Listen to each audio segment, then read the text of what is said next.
Oh my goodness. I just had the first week of school with students and I am exhausted. Do you know what I'm talking about? I bet you do. All the running around and the trying to get settled and making sure your students are set and all your materials are in order, just everything that goes with the back to school. And it's truly exhausting because we're just coming back from a summer where we can do what we need, what we want, when we need to, when we want to. And it's just such a change. And while some of those changes are so welcomed, they can be a struggle and they can be a challenge. And so I'm taking this moment to, just kind of pause myself, take a breath, collect myself. And I figured it would be a great opportunity to talk about what back to school really means for us as teachers, especially when we are faced with so many challenges in the classroom that have to do with social and emotional learning, when we want to incorporate those types of skills in our classroom for our students. So let's get started with that.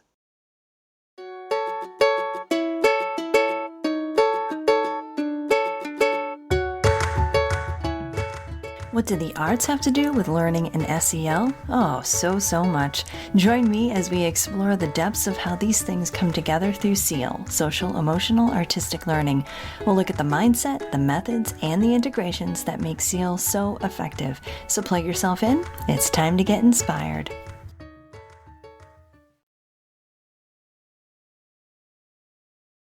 Hello, everybody. Elizabeth Peterson here from the Inspired Classrooms podcast. And today I want to talk about this whole idea of a new school year and how for us teachers, we get this unique thing where we get to have 2 new years every year. And one of those is that back to school season. And it's all about starting fresh with maybe a brand new class of students or a brand new schedule of classes, whatever it might be. But as exciting as it is, it can also be so tough. It's funny to me how every start to the new school year just totally takes me by surprise. It really does. Even though this is my 25th year of a new school year, it surprises me at how new I feel to teaching when I get a new school year.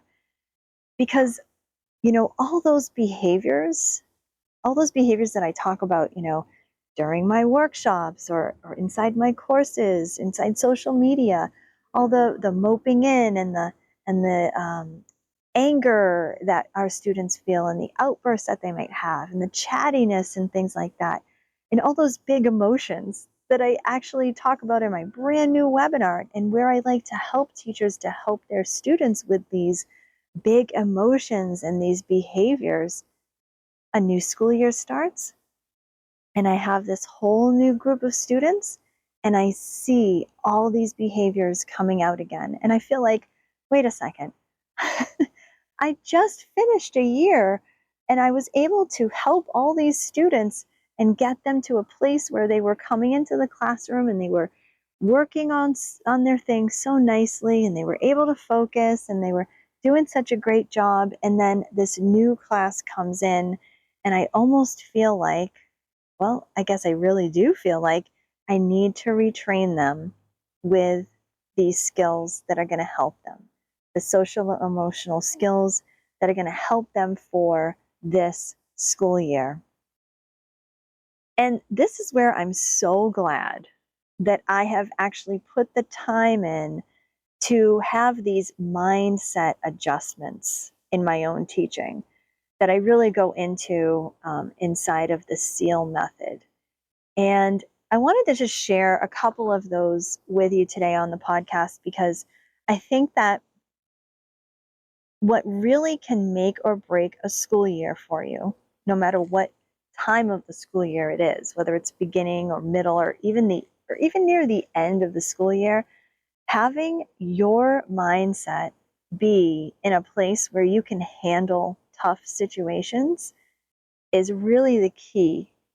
And that's why I'm such a proponent of not just providing teachers with an SEL program that shows us how to teach kids social and emotional skills, but to train the teacher in what those skills really are and how that affects the teacher and then in turn the students. And one of those things, one of those mindset shifts has to do with control. And the other one that I want to talk about right now today is patience. All right, so let's talk about control because I see so many teachers who are really struggling to control the situations that are coming through their classroom doors. And when that happens, it just can get more and more overwhelming and frustrating. There are things that we can control, and there are a lot of things that we cannot control in our classrooms and in our schools.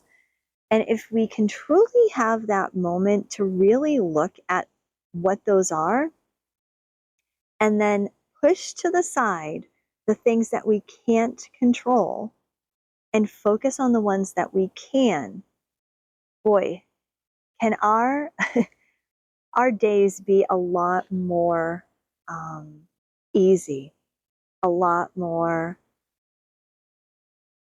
okay. Like it just gives you that feeling of an almost calmness because you know what you can and can't control.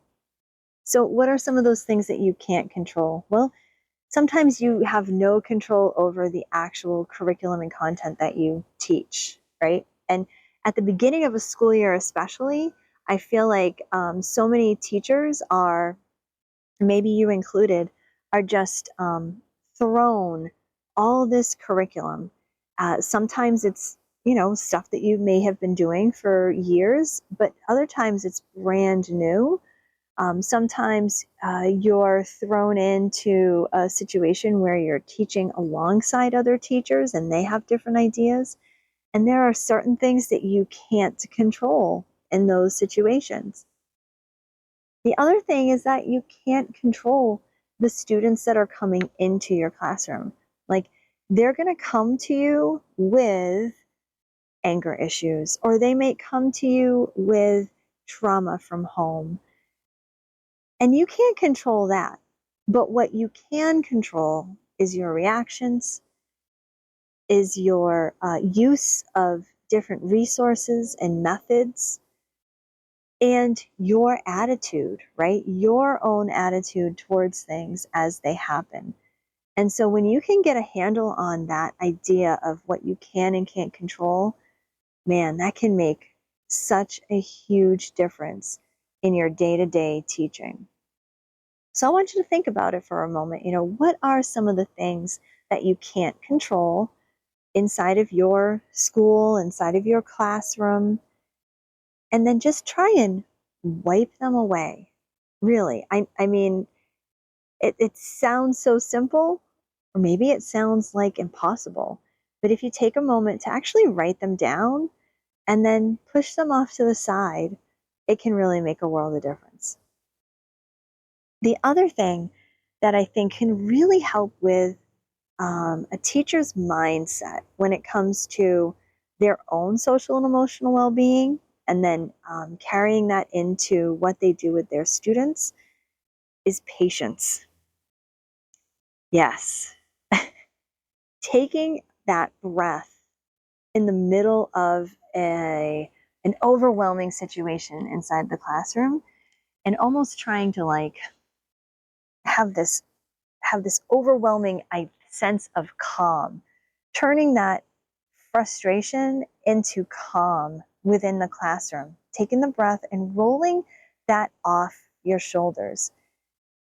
It's really about how you react to situations and how you take what's going on around you and really start to understand, okay, I can react in a way that's a little crazy and overwhelming, or I can take a breath and really just accept it for what it is and continue on with my day and try and really make the best out of a situation.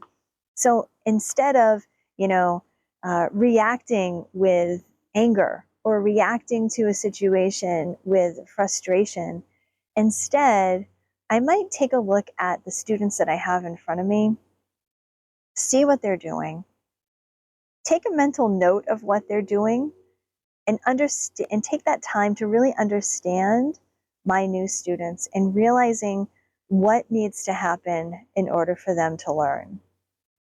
This first few weeks of school is really about taking an inventory of what is going on inside of your students' heads, right? And what's going on in terms of how your students learn, so that you can start to build your repertoire of what you need to do inside of your classroom. And that's when you can start to really pull from your resources, your social emotional resources. And if you have your hands-on SEAL resources, this is where you can really sift through them and figure out what's going to be the best for them.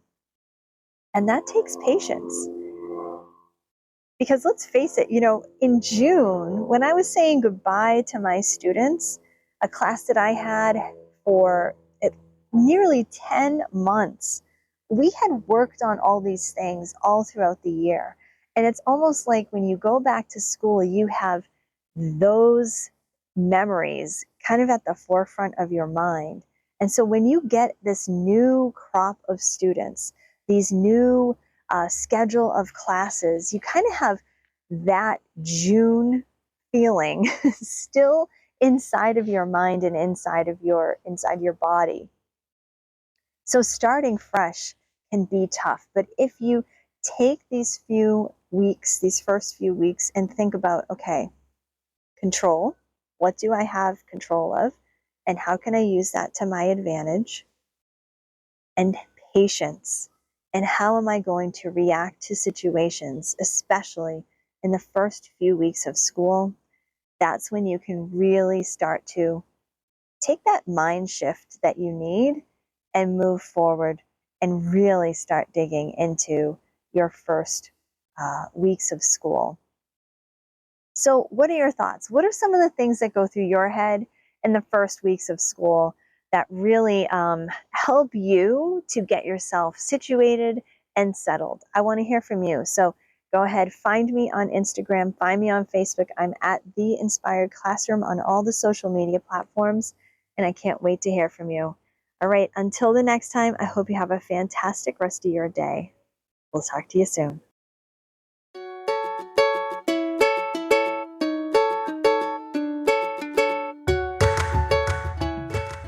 Thanks so much for listening. Please be sure to subscribe as we continue talking about arts, learning, and SEL through SEAL, social, emotional, artistic learning. If you want to learn more, go to theinspiredclassroom.com. My name's Elizabeth Peterson, reminding you to get inspired so that you can be inspiring to your students.